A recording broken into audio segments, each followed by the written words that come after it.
Got a loaded lineup for you here today on Titans Today. New receiver on the market, maybe so. Treylon Burks, is it going to be his breakout year? And of course, Mel Kiper's mock draft 2.0. Let's get into it.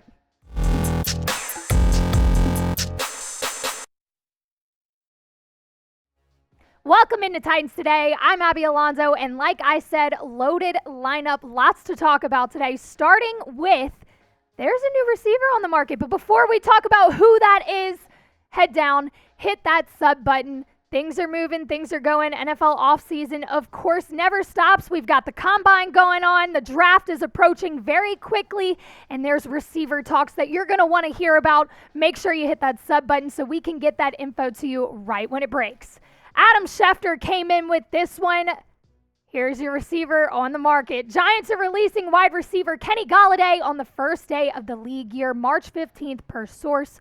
By waiting until March 15th, they will save $6.7 million against their salary cap. So again, he's not technically or officially released yet. He will be released at the start of the league year, but he is basically a free agent.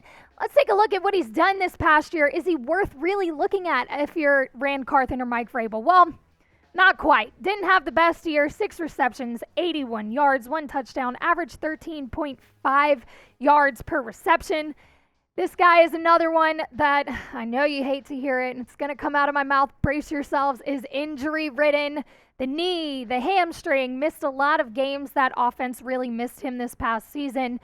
And over the past 4 years, that looks like it was a little bit of a common trend, more so in 2022 rather than the years before that. You saw 2020, only 5 games played with the Lions. He had 338 yards, 2 touchdowns, very similar to 2022 when he was injured. 2021, just about 500 yards in a full season. And 2019 was really the last time this guy popped off with 116 targets, 65 receptions, 1,100 yards, and 11 touchdowns. So it's been a couple years since he really did much, to be completely honest. So I don't know if Kenny Golladay is the guy to come in and fix this wide receiver room that we'll look at right here. Treylon Burks, we'll get to him in a moment. Nick Westbrook, Kinney, you have Cody Hollister, Kyle Phillips, who was injured, who I'm looking forward to see play the slot this. He is capable of playing the slot this year. Racey McMath, IR, another injury-ridden guy. We're still trying to find the perfect fit for this offense to kind of bring everybody together, maybe complement Treylon Burks, have a little bit of a dynamic duo. I don't know that Kenny Golladay is the guy to do that. Again, he kind of fell off after 2019, and I don't see him turning things around in Tennessee if he were to come here. But maybe you see it, have a different vision. You see something completely different with Kenny Golladay. Maybe he just needs a new setting. Let me know, should the Titans sign Kenny Golladay? You'll probably get hit with an ad break. So while you're waiting, you might as well go down to the comment section, answer this question. Should the Titans sign Kenny Golladay? Type S for sign, type P for pass. All right, we just touched on Treylon Burks, another guy who went through some injuries this year. Concussion, turf toe. It just couldn't get a rhythm going, but we know what he's capable of. And this year, if he can avoid the injuries, it might just be his breakout year. But there are a lot of things that come into play here. Is he going to have the staff around him or the roster built up to help him achieve his goals and do good things for this offense? That means, is the O-line going to be fixed? Is the quarterback situation going to be fixed? He's got a new offensive coordinator in Tim Kelly. Is that going to come into play? Again, avoiding those injuries, is that going to allow him to have more of a season, more of a successful season? Well, those are big factors into the type of year that Treylon Burks could have in his second year. Sam Monson from PFF had this to say: too much was asked of Burks as a rookie, with A.J. Brown traded away and Burks owning a comparable physical profile. Many expected him to step in and seamlessly replace one of the best receivers in the game. Given the college system Burks was coming from, that was always unlikely, but he did flash plenty of big play ability. He averaged only 1.75 yards per route run, but he averaged 5.4 yards after the catch and caught 58% of his contested targets. With a better situation and a healthy year in 2023, Burks could start to resemble Brown a little more. Titans fans, wouldn't you love that one? I know we missed A.J. Brown this past season. Hate to see him go to the Eagles, like to see him do well, but kind of looking for somebody to fill that role. And Treylon Burks is very comparable to A.J. Brown, but they are not the same.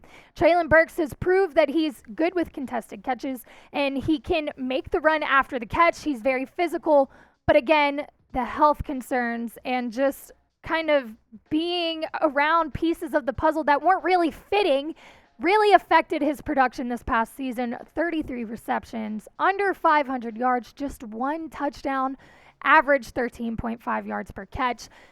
This guy is capable of so much more, and you can only hope that Ran Carthen, Mike Vrabel, the front office do their part in surrounding him with other players that will complement him and help him to reach the level of success we know he's capable of. He flashed a couple times in 2022. It'd be great to see that become consistent in 2023.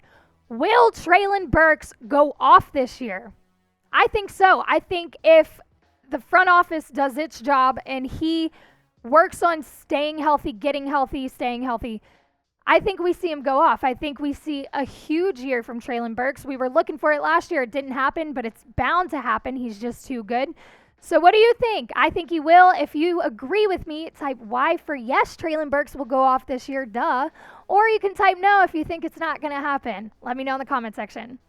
And finally, we're going to round out the show with Mel Kiper's mock draft 2.0. So he did do one of these earlier in January, but he has since changed some things up with the combine going on right now. This is pre-draft. Things are starting to move in the off season and people are getting cut and released, and you've got new free agents and teams need different things than they needed 2 months ago. So his 2.0 draft has now come out, and let's take a look at the first 10 picks on the board. Starting off pretty strong. The Texans trade up with the Bears to move up to that number 1 spot to grab Bryce Young, quarterback from Bama. Texans desperately need a quarterback. Colts trade with the Bears for that 2 spot after they just traded with the Texans. Again, desperately need a quarterback, grab C.J. Stroud off the board. The Cardinals grab Will Anderson, an edge from Bama. The Bears with that 4 hole right there after trading with Texans and Colts will grab Jalen Carter from Georgia. The Panthers, this is another interesting trade that Mel Kiper has. He mocked that the Panthers trade with the Seahawks, who actually got that pick from the Russell Wilson trade, but they also may need a quarterback. Well, not may, they definitely do. Will Levis off the board at number 5. The Lions grab Christian Gonzalez, a cornerback. They struggled with the pass D this year, that's no question. The Raiders come in with Devin Witherspoon. Falcons, Will McDonald. Seahawks, after trading with the Panthers, grab Anthony Richardson.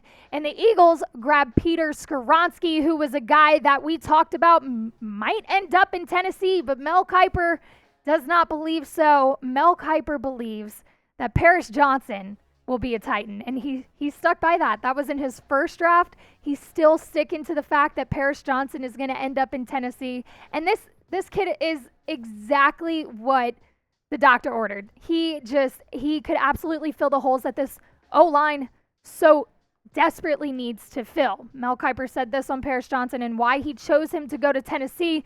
This is the same projection as January's mock draft when I wrote that left tackle Taylor Lewan could be a cap casualty.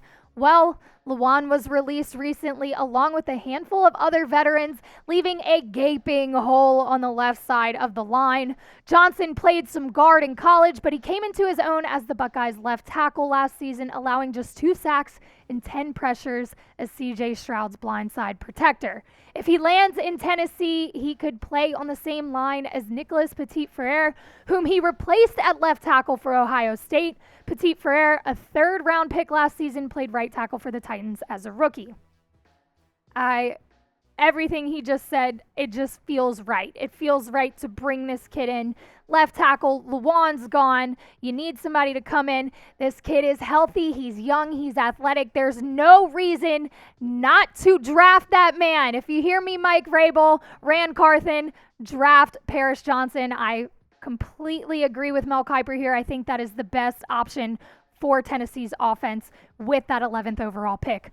But who do you think the Titans should draft in the first round? If you think they should go after a receiver, a quarterback, a cornerback maybe, let me know. I'm sticking with Paris Johnson. I think that's the best option. But if you have another thought, let me know in the comments section. As always, thanks for watching and make sure to subscribe.